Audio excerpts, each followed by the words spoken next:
கர்த்தருடைய பரிசுத்த நாமத்திற்கு ஸ்தோத்திரம் உண்டாவதாக. கர்த்தராகிய இயேசு கிறிஸ்துவின் நாமத்தில் உங்களுக்கு கிருபையும் சமாதானமும் உண்டாவதாக. இந்த நாளுக்குரிய தியானத்திற்கான தேவ வார்த்தை எசேக்கியேல் அதிகாரம் 18 வசனம் 17.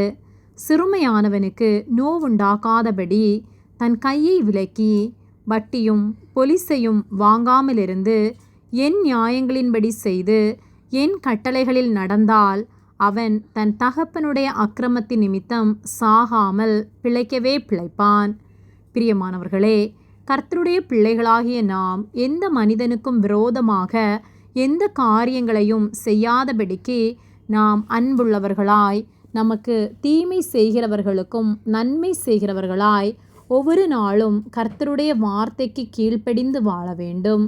எசேக்கியேல் 18-14 முதல் உள்ள வசனங்களில், பின்னும் இதோ அவனுக்கு ஒரு குமாரன் பிறந்து அவன் தன் தகப்பன் செய்த எல்லா பாவங்களையும் கண்டு தான் அவைகளின்படி செய்யாதபடிக்கு எச்சரிக்கையாயிருந்து மலைகளின் மேல் சாப்பிடாமலும் இஸ்ரவேல் வம்சத்தாரின் நரகலான விக்கிரகங்களுக்கு நேராக தன் கண்களை ஏறெடுக்காமலும் தன் அயலானுடைய மனைவியை தீட்டுப்படுத்தாமலும் ஒருவனையும் ஒடுக்காமலும் அடைமானத்தை வைத்து கொண்டிராமலும் கொள்ளையிடாமலும் தன் அப்பத்தை பசித்தவனுக்கு பங்கிட்டு வஸ்திரம் இல்லாதவனுக்கு வஸ்திரம் தரிப்பித்து சிறுமையானவனுக்கு நோவுண்டாக்காதபடி தன் கையை விலக்கி வட்டியும் பொலிசையும் வாங்காமலும் இருந்து என் நியாயங்களின்படி செய்து என் கட்டளைகளில் நடந்தால் அவன் தன் தகப்பனுடைய அக்கிரமத்தின் நிமித்தம் சாகாமல் பிழைக்கவே பிழைப்பான் என்று சொல்லப்பட்டுள்ளது.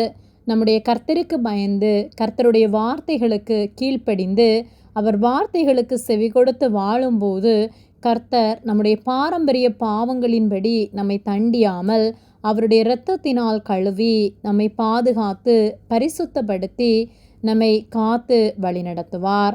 ஆகவே ஒருபோதும் நாம் நம்முடைய முன்னோர்கள் செய்த பாவங்களின்படி வாழாமல் நரகலான விக்கிரகங்களை நாம் வழிபடாமல் கர்த்தருக்கு பயந்து அவர் வார்த்தைகளுக்கு கீழ்ப்படிந்து நாம் நடக்கும்போது கர்த்தர் நிச்சயமாக நம்மை ஆசீர்வதித்து நம்முடைய பாவங்கள் எல்லாவற்றிற்கும் விலக்கி நம்மை பாதுகாத்து நம்மை வழி நடத்துவார். ஆகவே நாம் வட்டிக்கு வாங்காமல் ஏழைகளுக்கு இறங்கி வஸ்திரம் இல்லாதவர்களுக்கு வஸ்திரம் கொடுத்து கர்த்தர் நம்மிடம் எதை எதிர்பார்க்கிறாரோ அதன்படி கர்த்தருடைய வார்த்தைகளுக்கு கீழ்ப்படிந்து நாம் வாழும்போது கர்த்தர் நிச்சயமாக நம்மை ஆசீர்வதித்து நம்முடைய பாவங்கள் எல்லாவற்றிற்கும் விலக்கி அவருடைய இரத்தத்தினாலே நம்மை கழுவி சுத்திகரித்து அவரை விசுவாசித்து ஏற்றுக்கொண்ட நம்மை ஒருபோதும் வெட்கப்படுத்தாதபடிக்கு நம்மை காத்து கொள்வார். நன்மை செய்ய நமக்கு திராணி இருக்கும்போது அதை நாம் செய்யத்தக்கவர்களுக்கு செய்து அநேகருக்கு பிரயோஜனம் உள்ளவர்களாய் வாழ்வோம். கர்த்தர் நம் ஒவ்வொருவரையும் ஆசீர்வதித்து காத்து நடத்துவார். ஆமேன். ஜெபம்.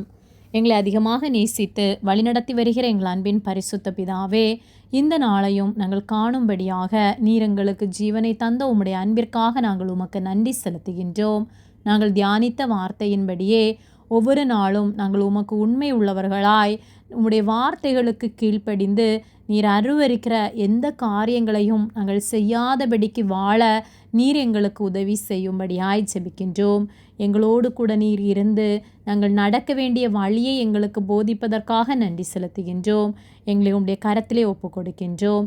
இயேசுவின் நாமத்தில் ஜெபிக்கின்றோம் பிதாவே. ஆமேன். கர்த்தர் உங்களை ஆசீர்வதிப்பாராக.